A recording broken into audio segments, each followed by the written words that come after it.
Olá!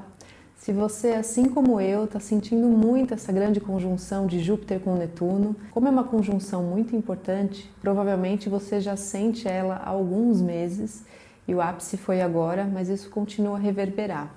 Então eu trouxe aqui para a gente ler hoje um trecho de um livro do Dan Rudhyar, que é um autor que eu admiro muito. O livro se chama O Pulso da Vida, onde ele fala sobre cada signo de uma maneira bastante profunda. Então eu trouxe para vocês a primeira parte do capítulo de Peixes. Eu vou deixar aqui na descrição o link para você ler o texto original em inglês, que eu fiz uma tradução livre. E se você quiser ouvir a continuação desse capítulo de Peixes, que ainda tem mais duas partes, coloque aqui nos comentários que, se tiver bastante interesse, eu gravo também. E só para lembrar como esse texto foi escrito no hemisfério norte, quando ele fala de solstício de inverno e de equinócio vernal, a gente entende aqui como o contrário, o equivalente do solstício de verão e também do equinócio de outono. 12 fases da experiência humana. Peixes. O último estágio da jornada zodiacal do Sol é alcançado em Peixes, quando a força dia, crescendo firmemente e fortemente, se prepara para equilibrar e superar a força noite minguante. A semente Cristo, que foi ativada no solstício de inverno nas profundezas ocultas de um mundo totalmente dominado pelo comportamento social e pelo conceito de Estado, se desenvolveu a tal ponto que ela deve ser reconhecida por uma sociedade que desmorona sob o peso de suas cristalizações. O império, que antes era poderoso, é atacado por todos os lados por ondas de energia destrutiva, pela correnteza das invasões bárbaras. Um novo sangue está correndo pelas antigas classes dominantes, transformando-as completamente. Os orgulhosos isolacionistas são eliminados quando recusam a se ligar à crista da futura primavera. Assim como os icebergs invernais são enviados a mortes líquidas pelas tempestades equinociais que mostram sua fúria no período pisciano. Peixes é uma era de tempestade e de desintegração em massa, mas os ventos piscianos do destino podem impelir pessoas de visão e de coragem a descobrirem um novo mundo. Assim como estes ventos destroem ou sufocam as muitas pessoas que teimosamente resistem à mudança. Peixes é uma era de repolarização, geralmente violenta e dura. É uma era de expurgo e limpeza. A tradição transformou o mês que precede o equinócio vernal em um período de jejum e arrependimento. Começando pela quarta-feira de cinzas, a pessoa devota da nova vida deve aprender a se identificar voluntariamente com a morte de todas as estruturas estabelecidas. Esta pessoa deve estar disposta a encarar a fase de casulo para o bem da futura borboleta. As pessoas devem aceitar a dissolução estrutural sob o poder insidioso de Netuno, regente de Peixes. Não devem se apegar a nenhuma estabilidade ou grandeza do passado.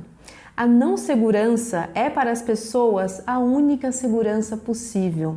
Elas devem aprender a operar de acordo com a força dia que cresce e permanecerem inabaláveis enquanto as estruturas construídas pela força noite são estraçalhadas ao seu redor. No signo oposto, Virgem, a pessoa que liberou orgulhosamente em Leão as energias da sua personalidade é confrontada pelos resultados dessa liberação. Sua cria deve ser cuidada. Seus trabalhos criativos podem apresentar falhas e inadequações. Sua saúde pode ter sido prejudicada pelos excessos passionais. Seu patrimônio pode ter sido desperdiçado por uma especulação inútil. Em Virgem, a pessoa encara a necessidade de repolarizar a sua atitude emocional e também de aprimorar a sua técnica de comportamento. Suas necessidades são, portanto, a autocrítica, o estudo, a higiene e se tornar aprendiz da mestra chamada técnica. Satisfazendo tais necessidades, essa pessoa começa a ter uma nova perspectiva sobre as relações humanas.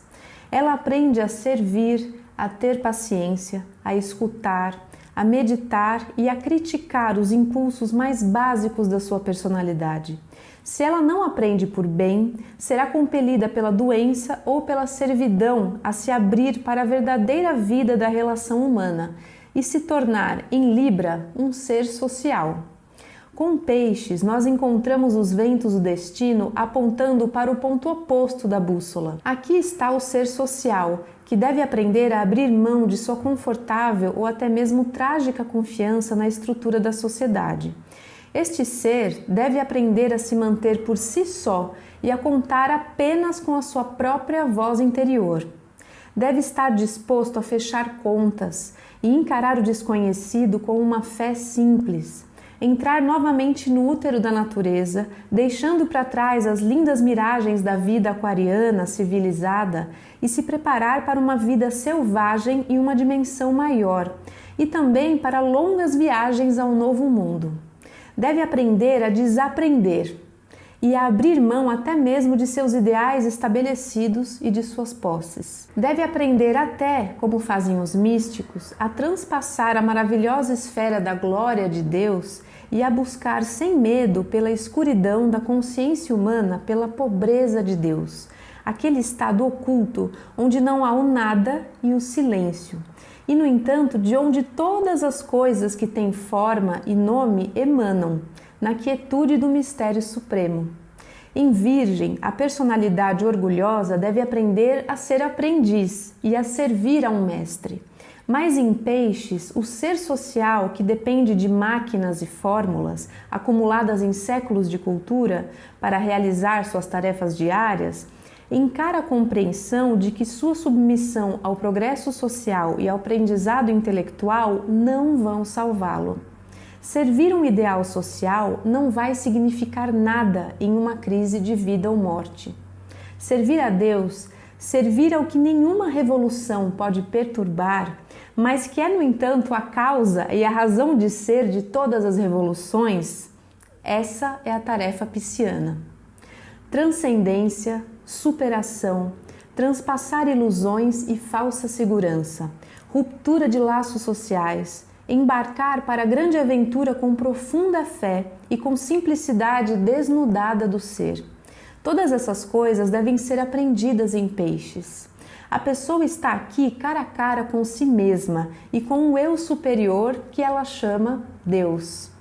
Ela pode recusar esse confronto. Ela pode se apegar às cidades opressivas e decadentes. Ela pode se juntar às pessoas refugiadas e lamentar para sempre nos muros da lamentação fornecidos pelas religiões moribundas e pelos inflados salvadores sociais.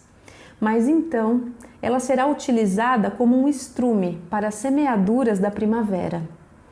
Renunciar e transcender implica um tipo de crítica mental.